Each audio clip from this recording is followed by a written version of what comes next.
అందరికీ ఉద్యమ నమస్కారాలు, జై భీములు. నిన్నటి రోజున నందికొట్కూరు ప్రాంతం నుంచి ఆంధ్రప్రదేశ్ బేడా బుడగ జంగం హక్కుల పోరాట సమితి లీడరు తమ ఎలాంటి స్వార్థం లేకుండా నిస్వార్థంతోనే జాతికి సేవ చేస్తున్నాను, నా వల్లనే జాతి ముందుకు పోతుంది, నా వల్లనే న్యాయం జరుగుతుంది అని గొప్పలు చెప్పుకోవడం జరిగింది. అదేవిధంగా కొన్ని విమర్శాత్మకమైన మాటలు పదజాలాలతో మాట్లాడడం జరిగింది. అది నాయకుడికి తగ్గదని చెప్పి ఒకసారి నేను తెలియజేసుకుంటూ, తెలివితో ఏదైనా ఒక లీడర్ మాట్లాడాలా, సభ్య సమాజంలో ఒక లీడర్గా తన మాట్లాడే మాటల్లో న్యాయబద్ధత ఉండాలా, ఎలాంటి స్వార్థం లేకుండా జాతికి సేవ చేసే విధంగా ఉండాలని చెప్పి నేను కోరుకుంటున్నాను. కాబట్టి నేను మనిషిగా పుట్టాను, మనిషిగా ఈ సమాజాన్ని మనిషిగానే ఒక కించపరచకుండా మాట్లాడే విధానాలే నేటి వరకు కూడా నేను ఉన్నానని కూడా ఈ సందర్భంగా తెలియజేస్తున్నాను. ఎందుకనగా నా యొక్క వీడియోలు ఎప్పుడు మనం మాట్లాడే వీడియోలు వాట్సాప్ మాధ్యమాలు అయితేనేమి, సోషల్ మీడియాలో అయితేనేమి, ఇది రికార్డు పరంగా అయితేనేమి భద్రపరిచి ఉంటాయి. కాబట్టి అవెల్లా ఒక్కసారి రివ్యూ చేసుకుందాం. ఒకసారి రివ్యూ చేసుకోవడానికి నందికొట్కూరు గడ్డలో ఒకసారి కూర్చున్నాక అక్కడ కుల పెద్దల ఆధ్వర్యంలో గతంలో ఎవరెవరు ఏం చేశారు, ఎవరి వలన ఉపయోగపడుతుంది, అంటే ఆంధ్రప్రదేశ్ బేడబుడ సంక్షేమ సంఘం వలన జాతికి మేలు జరుగుతుందా, లేదా హక్కుల పోరాట సమితి వలన జాతికి మేలు జరుగుతుందా, నాయకులలో అయితేనేమి, లీడర్ వ్యవస్థలు అయితేనేమి స్వార్థం లేకుండా ఎవరు పని చేస్తున్నారు అని పూర్తి స్థాయిలో మనం తెలుసుకోవాలంటే నేను గతం నుంచి కూడా చెప్తున్నాను, చర్చించుకుందాం, కూర్చున్నప్పుడు వాస్తవాలు ఒకవేళ సంక్షేమ సంఘం మేము చెప్పిన మాటలు కానీ మా అక్కడ రికార్డు పరంగా కానీ ఏమైనా మేము చెప్పిన మాటల్లో ఎలాంటి తప్పులు కానీ ఏమైనా రుజువు చూపించకపోతే దానికి అక్కడ ఉన్న కుల పెద్దలు ఎలాంటి మా మీద బరువు వేసినా దానికి మేము తప్పు ఒప్పుకుంటాం, శిరసా వహిస్తాం, నుంచి జాతికి వైదొలిగి లీడర్ వ్యవస్థ నుంచి నేను తప్పుకుంటానని కూడా ఈ సందర్భంగా తెలియజేస్తున్నాను. ఎందుకంటే నా మనస్సాక్షిగా, నా ఆత్మసాక్షిగా, నా దైవసాక్షిగా నేను గతం నుంచి ఎన్నోసార్లు దేవాలయాలు అందుకు కూడా నేను తెలియజేస్తున్నాను. బుడగ జంగానికి నిస్వార్థంతోనే పనిచేస్తున్నాను కానీ నా స్వార్థంతో లేదన్నా. అలాంటివి ఏమైనా రుజువు చూపిస్తే కూడా నేను మారడానికి అయితేనేమి, అదేవిధంగా సంఘం నుంచి వైదోలు కావడానికి నేను సిద్ధమే అని మరొకసారి నేను తెలియజేసుకుంటున్నాను. ఈ విషయంపై హక్కుల పోరాట సమితి వాళ్ళు యాత్రలు చేసినప్పుడు కానీ 2014 నుంచి 2024 వరకు కూడా వాళ్ళు చేసే ప్రతి ఒక్క తప్పులను కూడా, యథార్థాలను కూడా బహిరంగంగా సంక్షేమ సంఘం చూపించింది, ఆ వాస్తవాలను కూడా రుజువు చేసింది. అదేవిధంగా జేసీ శర్మ గారి దగ్గర కూడా మేము వాస్తవాలు చూపించినప్పుడు ఆయనే వండర్ అయ్యిండు. మీ బంధువు, మీ రక్త బంధువులైన వాళ్ళే అడిగారు, మీ కమ్యూనిటీ చెందిన వాడని కొన్ని క్వశ్చన్లు అడిగారు. అదేవిధంగా నిన్న నందికొట్కూరు గడ్డలో మేము పోయినప్పుడు కూడా మీరు ఒక పార్టీ పరంగా కూర్చున్నారని చెప్పి అక్కడ టీడీపీ నాయకులు గోపాల్ రెడ్డి గారు మాట్లాడిన విషయాన్ని కూడా నేను వాట్సాప్ మాధ్యమాలు చెప్పాను. కానీ ఏ పార్టీ తరఫున ఏజెంట్గా కూర్చున్నాడని నేను చెప్పలేదు. కాబట్టి అది కూడా నువ్వు రుజువు అని కూడా నన్ను మాట్లాడిన వాట్సాప్ మాధ్యమాల్లోనే నీ రుజువు నీది బయటపడింది, నువ్వే ఒప్పుకున్నావు. అదేవిధంగా ఆ పార్టీకి సంబంధించిన వ్యక్తితో కూడా మాట్లాడావు, అది నేను సంతోషిస్తున్నాను. ఎందుకంటే అది మేము చెప్పింది కూడా ఏ పార్టీ తరఫున లేదు, ఏ పార్టీ పలానా పార్టీ అని మేము ముద్రే లేదు. ఏజెంట్గా కూర్చున్నారు, ఈ విధంగా కూర్చున్నారు అని చెప్పి టీడీపీ వాళ్ళు మనం ప్రశ్నిస్తున్నారు.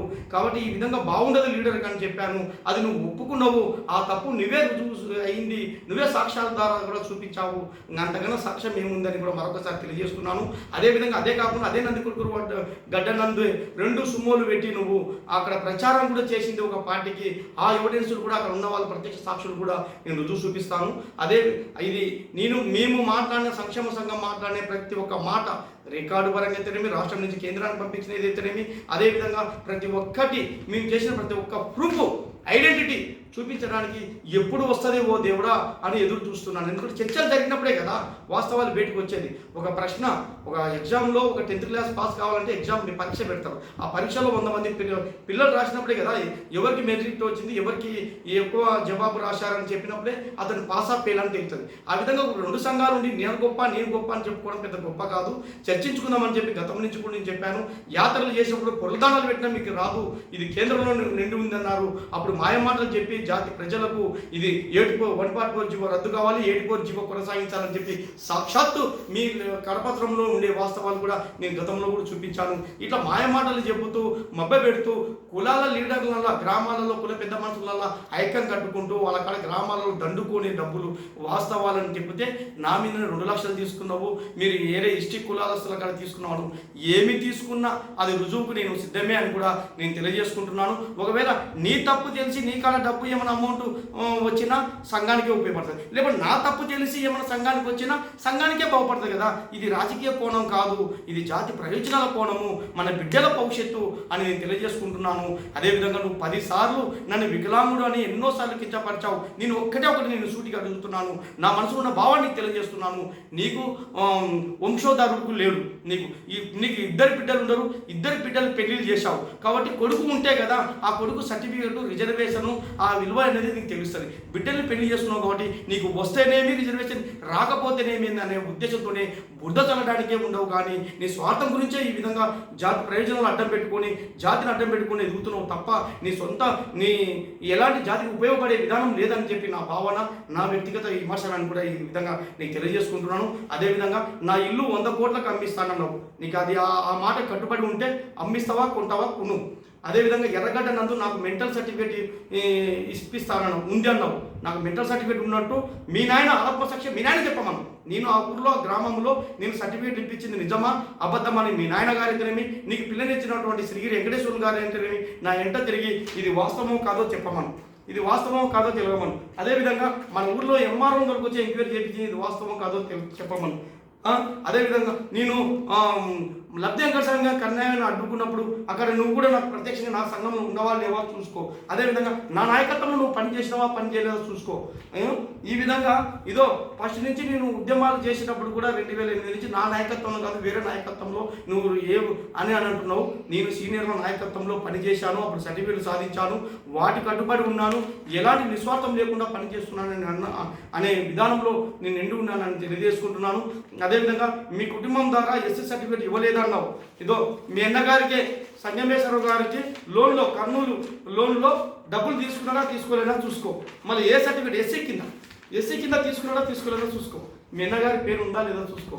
అంటే ఇలా రికార్డుబద్ధంగా చూసుకుంటే నువ్వు ఇదే ఒక పార్టీకి కొమ్ము కాసింది వాస్తవమా, ఇది వాస్తవాల మధ్యమాలు వచ్చింది నిజమా కాదా, ఇది పేపర్కి వచ్చింది వాస్తవాలా కాదా, టిప్పర్ గుర్తిస్తే సైకిల్ ఎక్కడ ఉంటుందని చెప్పింది వాస్తవమా కాదా. దీన్ని విమర్శించినప్పుడు మళ్ళీ అప్పుడు ఆ పార్టీ మీరు ఏ పార్టీకి లేదని చెప్పి మీ హక్కుల పోరాట సమితి ఇప్పుడు నీకు చెంచాలుగా పనిచేస్తున్నటువంటి వారు ఒకరైనా విమర్శించారా, ఒకరైనా మాట్లాడారా? ఈ రోజు గెలుపు పొందినప్పుడు మీరు మాట్లాడుతున్నారు. ఆ విధంగా నేనైనా ఏ పార్టీ కానీ ఎక్కడే కానీ ఇటు కర్నూలులో కానీ ఇటు నందికొట్కులో కానీ నేను కాన తూర్పాటి మనోహర్ అనే వ్యక్తి పలానా పార్టీలో పనిచేశాడు, సంఘాన్ని అడ్డం పెట్టుకున్నానంటే నా మీసం కొరిగించుకొని తిరగడానికి నేను సిద్ధమని చెప్పి నేను సవాల్ ఇస్తున్నాను. అదేవిధంగా నేను ఢిల్లీకి పోయినప్పుడు నేను తిరగలేదంటున్నావు, ఎవిడెన్స్తో సహా ఉన్నాయి. ఈ విధంగా నేను చెప్పుకుంటూ పోతే చాలా ఉండేవి. కాబట్టి ఈ వల్ల నీకు ప్రశ్నలకు జవాబు చెప్పడానికి నువ్వు మాట్లాడే ప్రతి ఒక్క మాటకు నేను సమాధానం చెప్తాను. కానీ అదేవిధంగా నందికొట్కూరు గడ్డలో మనం ఇద్దరం పుట్టాం.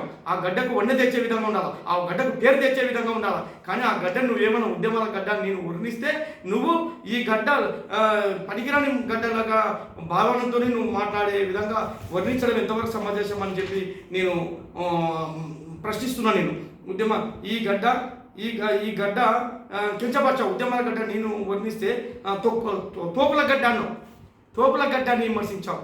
అంటే ఆ ప్రాంతంలో పుట్టి ఆ ప్రాంతం అంటే తల్లిపాలు తాగి తల్లి రొమ్ము గుద్దిన విధంగా నువ్వు వ్యవహరించావు. కాబట్టి అక్కడ ఉన్న నియోజకవర్గంలో నందికొట్కూరు నియోజకవర్గంలో బుడగజంగల జాతి నెలలా కించపరిచినట్టుగా కాబట్టి నువ్వు క్షమాపణ చెప్పాలని కూడా నేను ఈ సందర్భంగా నేను తెలియజేస్తున్నాను. కాబట్టి చర్చలు జరుపుకుందాం, వాస్తవాల ద్వారా మాట్లాడుకున్నప్పుడే ఎవరి గొప్ప ఎవరి విధానం అనేది తెలుస్తుంది. అదేవిధంగా ఇద్దరిని వర్ణించావు, తాటిపూడి నారాయణ గారిని అయితేనేమి, అదేవిధంగా కడమంచి సుంకన్న గారిని అయితేనేమి, పెద్దలని తెల్లగడ్డ ఉన్నాయన ఒక ఆయన కడమ పెట్టుకున్నాడు అని విమర్శించావు. వాళ్ళని విమర్శించే విధానం నీకు లేదనుకుంటే నేను తెలియజేస్తాను. నీకన్నా నాకు కానీ లేదు, ఎందుకంటే మనకన్నా సీనియర్లు వాళ్ళదైన స్థాయిలో ఈరోజు బుడగ సంఘం స్తంభాలుగా స్థాపించారు. చిన్న చిన్న పొరపాట్లు ఏమైనా ఉండొచ్చు, కానీ దాన్ని సర్దుద్దుకొని మనం పనిచేయాలి. కానీ వాళ్ళని కించపరిచే విధంగా మనం వివాదించడం అది మనకు తగదని కూడా మరొకసారి తెలియజేసుకుంటూ, వాళ్ళు కానీ లేకపోతే సీనియర్లు లేకపోతే అసలు నీకు ఈ రాష్ట్రంలో రూపురేఖలు లేవు. నువ్వు ఎక్కడ ఉద్యమం చేసావు, ఎక్కడ ఉన్నావు, నువ్వు అసలు ఆ యొక్క చట్టాల గురించి అసలు నువ్వు చదువుకోయింది ఎంత? నేను ఐఎమ్ డిగ్రీ, నువ్వు చదివింది 5వ తరగతి కూడా కాదు. ఏదో చూపించు, నువ్వు 10th క్లాస్ పాస్ అయితే చూపించు. అందుకని ఎప్పుడు చర్చలు తెలుస్తుంది కదా, నువ్వు 10th కూడా పాస్ కాలేదు. అన్ఎడ్యుకేటెడ్ పర్సన్ ఎడ్యుకేటెడ్ పర్సన్ని విమర్శించాలంటే కొంచెం ఆలోచించి మాట్లాడాలనుకోండి. నేను ఇతవు పలుకుతున్నా నీకు. నేను నాకన్నా బాగా చదువుకునే వాళ్ళని, పిహెచ్డీలు ఎండీలు చదువుకున్నాను కూడా. నేను కూడా సమాజంలో విమర్శించే అర్హత లేదు. మనకేంది, మన హోదా ఏంది, మన శక్తి ఏంది, మన అర్హత ఏంది అన్నది ఆలోచించుకొని నడిచినప్పుడే నాయకత్వ లక్షణాలు బాగుంటాయి. లేకపోతే అది బాగుండదని కూడా మరొకసారి నేను తెలియజేసుకుంటూ, ఈ రోజు నువ్వు సీనియర్లో లేకపోతే ఇదే సిరివాటి లక్ష్మయ్య, ఇదే తిరుపతయ్య, తూర్పాటి తిరుపతయ్య, అదే మా సంతుల మాలింగప్ప, ఈ వీళ్ళు నాదే కొద్దిగా అక్కడ ఉన్న కడపని, ఇది గుంటూరు జిల్లాలో కడపచి శ్రీనివాసులు, అదేవిధంగా నరసింహమూర్తి, ఇలాంటి మేధావులు అందరూ వర్గాలలో నీకు కోఆపరేట్ చేసి నీకు జేజాలు పలకడం వల్లనే వాళ్ళ ముఖాలను చూసి నీకు నాయకత్వ లక్షణాలు ఇచ్చారు. దాన్ని వాళ్ళను పక్క దబ్బారు. నీ కింద పనిచేసే వాళ్ళు ఈ రోజు నీ కాడ లేరంటే అప్పుడే తెలుస్తుంది నీ నాయకత్వ లక్షణం, నీ స్వార్థ విధానాలు ఏందనేది. ఇప్పుడు నా కాడ పనిచేసే ఒక వ్యక్తి మాత్రమే బయటికి వెళ్ళాడు, అది కడమంచి రామారావు గారు. అతని మనస్సాక్షిగా చెప్పమను, నేనేమైనా తప్పు చేసినానని చెప్పమను, నేనేమైనా స్వార్థంతో ఉన్నానని చెప్పమను, నేను శిరస ఉంచడానికి సిద్ధం ఉంటాను. నా కాడ పనిచేసిన వ్యక్తులు ఎవరు విమర్శించి నా తప్పు చూపించమను, నేను శిరస ఉంచి దాన్ని స్వీకరించి నా తప్పును దుద్దుకోవడానికి నేను సిద్ధమే. మరి ఇలాంటి కమిట్మెంట్తో, ఒక సిద్ధాంతంతో, ఒక దృఢ సంకల్పంతో జాతి ప్రయోజనం గురించి పనిచేసేవాడిని కించపరచడం ఇది భావం కాదని కూడా నేను తెలియజేసుకుంటున్నాను. ఏదేమైనా సరే హక్కుల పోరాట సమితి సంక్షేమ సంఘమా ఉండాలనుకుంటే చర్చించుకుందాం, ఏదైనా సుదీర్ఘంగా చర్చించుకుందాం. ఎల్ఈడి ప్రొజెక్టర్ ఏర్పాటు చేసుకుందాం. దాంట్లో నువ్వు మాట్లాడే వీడియోలు, నేను మాట్లాడే వీడియోలు టెలికాస్ట్ చేసుకుందాం. అక్కడ ఉన్న కుల పెద్దలు చూసుకుంటారు. ఆ వీడియోలో ఆ ఎవిడెన్స్ అన్ని రికార్డులలో చూద్దాం.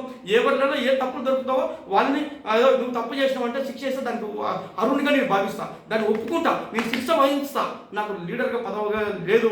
ఆ విధంగా లీడర్ పదవిగా రాష్ట్ర అధ్యక్షుడిగా నేను ఎదిగి ఈ 13 జిల్లాలో నేను ఏదో దోచుకోవాలనుకుంటే నాకు కూడా వేరే గ్రామాల నుంచి కూడా ఫోన్లు వస్తున్నాయి. రాండి సార్ మీకు ట్రాన్స్పోర్ట్ ఖర్చులు లభిస్తా అంటే నేను లేనైనా ఇప్పుడు వాట్సాప్ మాధ్యమాలు ఉన్నాయి, నీకు ఏ రిపోర్ట్ కావాలంటే ఆ రిపోర్ట్ పంపిస్తానని చెప్పి నేను పంపిస్తూ నాదేన శైలిలో జాతికి ఉపయోగపడేటట్టు చేశాను. కానీ నేను ఇప్పటి వరకు చూస్తున్నా, నా మనస్సాక్షి చెప్తున్నా, నా జాతి ప్రయోజనాలు నాకు ముఖ్యమని చెప్పాను. నా సీనియర్లు కూడా తప్పు చేస్తున్నా కూడా ఇది మీకు భావం కాదని ప్రశ్నిస్తున్నాను.